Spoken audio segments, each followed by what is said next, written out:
Bonjour à toutes et à tous, dans cette vidéo, on va découvrir les équations diophantiennes. Alors, qu'est-ce qu'une équation diophantienne? Eh bien, c'est une équation de cette forme-là. Par exemple, 23x moins ou plus, 40y égale 1. Il pourrait y avoir une autre valeur que 1, par exemple 5, c'est possible aussi. Cependant, nous, on va essayer de trouver des équations pour lesquelles on a des solutions, parce qu'elles n'ont pas forcément toutes des solutions. Alors, ça se caractérise par quoi?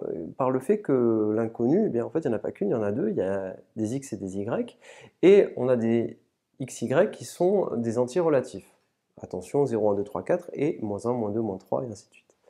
Alors, première question qu'on va se poser, il y a plusieurs étapes. La première étape, c'est est-ce que cette équation-là, par exemple, est-ce qu'elle a des solutions? Alors, comment savoir si cette équation admet des solutions? Ça, c'est la méthode générale, on va travailler étape après étape. Donc, première étape, pour résoudre une équation comme celle-ci, prouver qu'il existe des solutions. Alors, comment fait-on? 23 et 40 sont deux nombres qui sont premiers entre eux.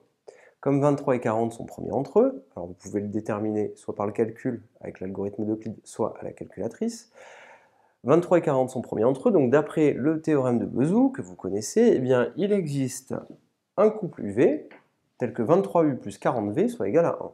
Comme V, ce sont des entiers relatifs, comme V est un entier relatif, ça pose pas de problème que d'écrire moins 40V, puisque on pourra penser que V est un entier relatif, donc que vous mettiez un plus ou un moins, ça ne changera rien du tout.